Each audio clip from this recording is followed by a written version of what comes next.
Namaste, my dear brothers and sisters. My name is Ramesh Bijlani, and I'm speaking from Sri Aurobindo Ashram Delhi branch, where I live and work.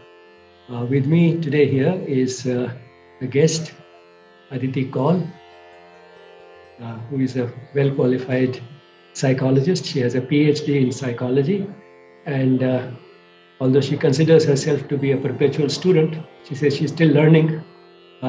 She is also teaching psychology at the Auro University at Surat.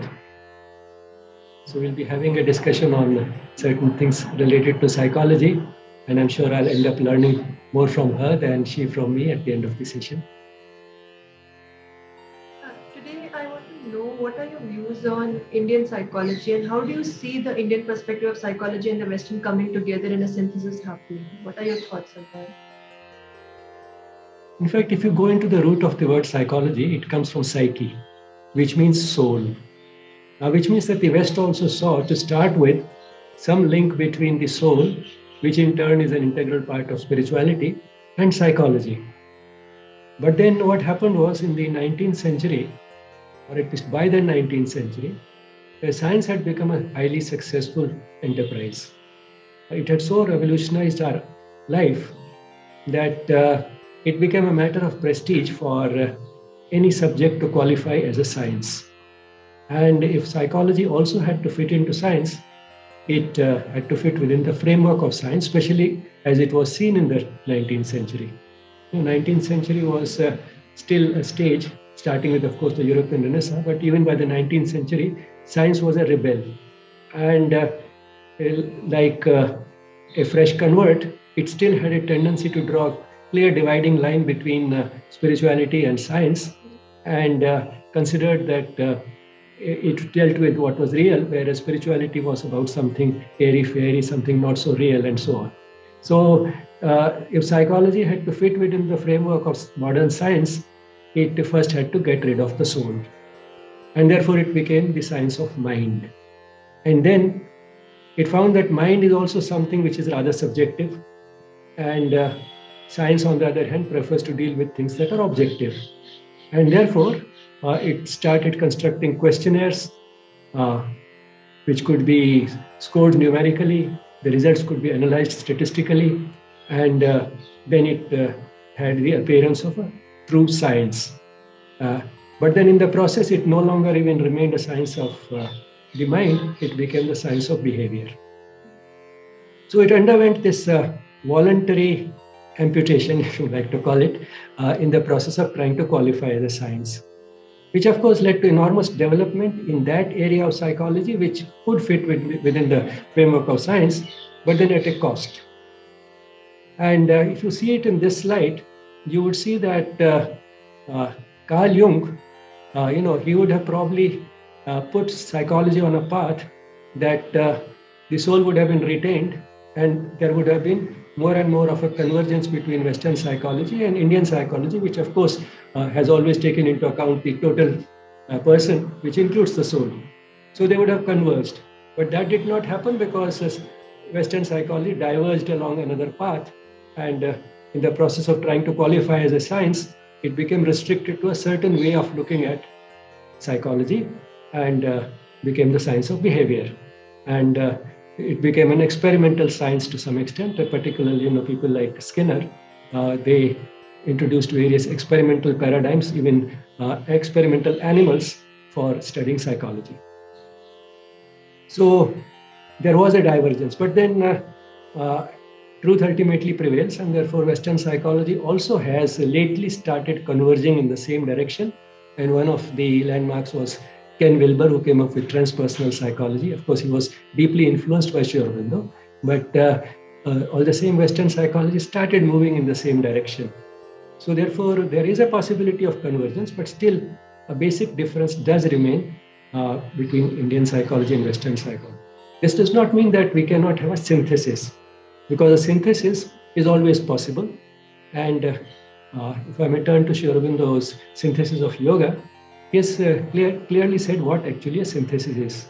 A synthesis is not just placing two things side by side. Means not that if you want to teach a synthesis of Western and Indian psychology, you say devote 6 months to Indian psychology and 6 months to Western psychology. That will not be a synthesis. A synthesis would be something in which you look at the central features, the primary idea behind the various components that you are trying to synthesize, and add to that primary idea the particular features of each to the extent that they are reasonable and fit within a synthesis, and then work out a single harmonious entity. That would be a synthesis. And here it is clearly possible, because what is common to all systems of psychology is that they're basically trying to understand the human mind. And that is common to them. So that remains the landmark, it's sort of the bedrock of all systems of psychology. Then added to that, if we look at Western psychology, they have added the element of experimental psychology, which has its validity and therefore should not be sort of thrown out just because it is of Western origin. In fact, we can further contribute to it and let psychology grow in that direction too. So it's not that that has not maintained. In fact, as again in Synthesis of Yoga, Sri Aurobindo points out that every degree of specialization, this is sort of specialization, looking at a narrow area in a concentrated manner. In the era of specialization in any such field, the growth that takes place during the period of specialization would not have been possible without concentrated attention on that aspect of the subject. So, by looking at that aspect of the subject, which is amenable to experimentation, Western psychology has made that aspect grow to an extent that it would not have been possible if we kept looking at the subject as a whole without concentrating on this narrow aspect. So it has been a valuable contribution. And therefore, what we have to do is to synthesize this with Indian psychology, which also is basically trying to understand the human mind, but without getting rid of the soul. And the two can be brought together, and we can always work out a harmonious entity, so long as we sort of do not fall into the same pitfalls into which Western psychology fell in the process of trying to become an experimental science. And one of those pitfalls, of course, was to get rid of the soul and to try and understand the mind without taking into account what the mind is a manifestation of is not a complete way of looking at the mind. It's a fragmented, or you can say a superficial view of the mind, because the mind is also a manifestation of the divine, and the spark of the divine in the individual is the soul. And therefore, although in practice there might be a barrier between the two, a screen that separates them so that the mind seems to function independently of the soul, but that barrier can be weakened and even removed altogether so that the mind can get enlightened by the soul. And it is that mind which in fact can fulfill even the functions of the mind in the best way. That's how the mind can transcend the limitations of the mind, if it works in light of the soul. So that is the way we have to look at it. And one of the pitfalls of this getting rid of the soul by Western psychology has been that they gave a little exaggerated importance and a central place to the ego. Because if we take into account only the superficial mind, then yes, ego does occupy a very important place. Both the emotional part of the being and the intellect basically revolve around the ego and try to pamper it and satisfy it. That is what they are doing. But then the ego is, something which has this false illusion of autonomy. In fact, it is not autonomous. There's something superior to it, that is the soul. The ego is not the highest part of the being, but it doesn't have the dominant place which it occupies in Western psychology. And therefore, what we have to do is to, in this synthesis, try and show that yes, the ego is important. It's important up to a point. Even consolidation of the ego in the child has a place in child development. But then as the individual grows and evolves during life, there should come a stage where he should become less and less dependent on the ego. He should have better control over the ego. And after a certain degree of evolution, it may even be possible to eliminate the ego, continue functioning in the world without feeling that I am doing what I am doing. So, in other words, we can really reconcile the two. And then what will be the replacement for this central place that the ego occupies? Firstly, one would realize that the ego works best when it is working in light of the soul, because the ego is exclusive attention to the individual, and the individual is important. It's not that the individual doesn't matter, but then even the individual can function best only when it functions in light of the best guidance available, which in turn is available in the soul. So that's how the ego working in light of the soul will actually do a better job. So the central place then will not be occupied by the ego, but once again by the soul, which the term psychology itself indicates, the psyche part. So central place will be occupied by the soul, but the ego will have a role, and it will be a role which will be much more important in childhood when the child is growing up, and it will keep diminishing as the individual evolves. And one thing that will help in, which again is a part of psychology and can be easily linked to this, is that what is it that will help in the ego giving up this dominance which it has? The antidote to the ego. And what is the antidote to the ego? Love. Because you see, ego is a principle of separation, concentrated attention or exclusive attention to myself as an individual. On the other hand, love is a uniting instinct. And both have been planted in us by the divine, and both have a role.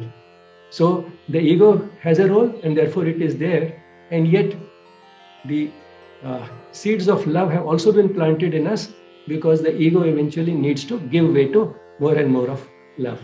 So that while the individual is important, the individual also develops a sense of oneness and interrelatedness with other individuals and, in fact, with all the rest of the creation.